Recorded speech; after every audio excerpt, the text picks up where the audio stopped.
guys, you're watching Cait Straight Up, and I'm your host, Caitlin, and today I'm going to show you how to make the best freaking nacho ever.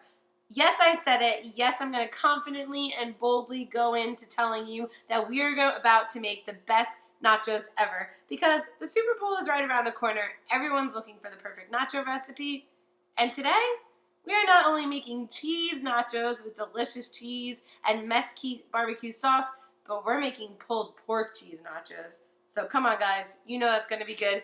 Let's get going. To start out our absolutely banging nachos, we need a banging cheese sauce. So we are going to get that going on the stove. We are starting with about a tablespoon of butter. It's okay if it's a tiny bit more. And we're gonna allow that to melt into a saucepan.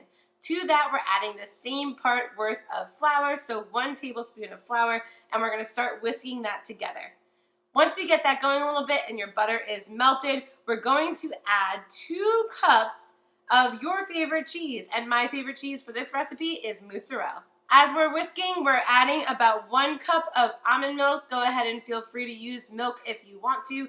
I'm using almond milk for this cheese sauce recipe. Once everything's in, you're adding a little bit of mesquite to the mix to give it that great flavor, and you're gonna whisk, whisk, whisk until all of it's melted together, and it's time to lay out your chips. After you get your cheese sauce going, it's time to get a really awesome Tostito chip.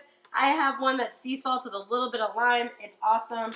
It's gonna be perfect in this recipe. You're gonna wanna lay them out on a little bit of paper over a nice cookie sheet, because these are going in the oven at 350 degrees. Now, no one likes a nacho chip with nothing on it. So make sure you got a really decent layer here so that every chip gets a little bit. We'll add a little bit more, we'll layer this up. It's gonna be amazing. You're gonna love it. So you're gonna take that mesquite cheese sauce that you have, and you're gonna kind of drizzle it over your nachos. Now we're putting a lot of cheese on this, so go ahead and, don't be too worried about just getting a little bit on each chip. I mean, we're kind of pouring this over our nachos before we get our pulled pork on. And here's a hint, we're gonna do it after we get our pulled pork on too. But just get a nice layer. I do like to spoon it because it gives you a little bit more flexibility of where it's going. You could kind of knock it around a little bit to get your chips each getting a little bit of drizzle of that cheese. And see all this cheese that's coming out of this pot, all these strings? I mean, these nachos are gonna be freaking fantastic.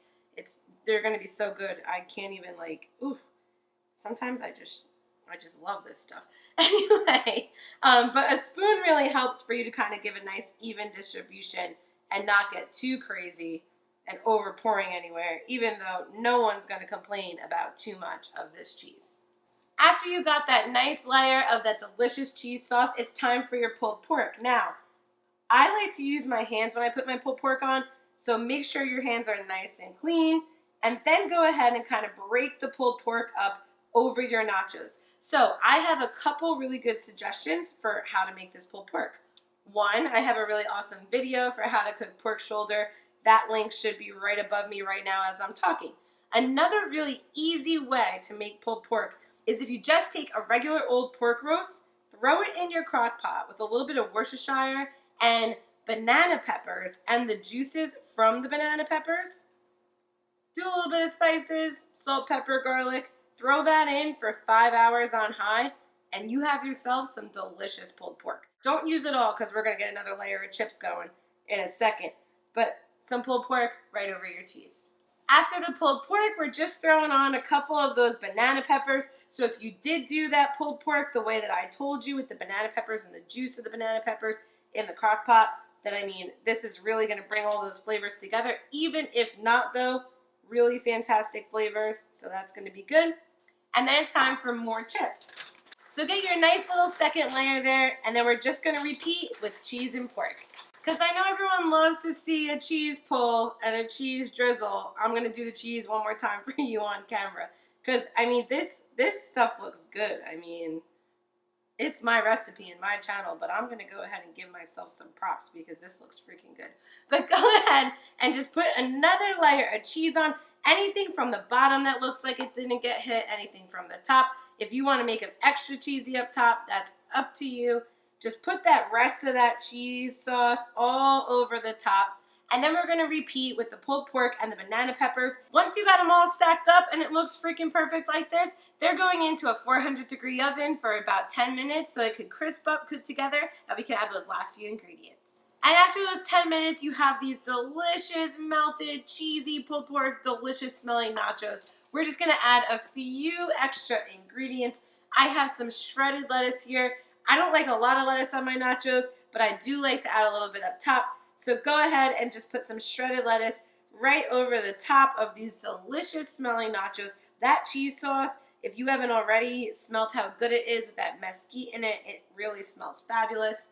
Last ingredient before we hit it up with our sour cream, you gotta get some green onion on there, gotta get some chives. So go ahead and put some of that up top. Perfect. These look so fantastic, so yummy. I can't wait to dig in. I'm drooling. And the funnest part of all, this daisy sour cream, pure and natural kind of spread, I like to kind of just drizzle it over the top. Who wants to dip their nacho into some sour cream when they can just have a little bit right over the top of their nachos? And we're just going to come this way now. Where are you going to, nuts? We're just going to put a little bit on there. After you hit your sour cream, if you just want to do a little bit more of some of that green onions, anything else you want right up top, and you are good to go. These nachos are good to be served, and they look so amazing. Like, oh my God, so good. Make sure to subscribe to Cait Straight Up for more recipes like this one every Tuesday. If you have a request, do that below. Find me on Instagram, Cait Straight Up Cooking. Find me on Twitter. There are so many Super Bowl recipes on my channel. I literally have an addiction to football food, so make sure to check those out as well. And I'll see you next time, guys. Bye-bye.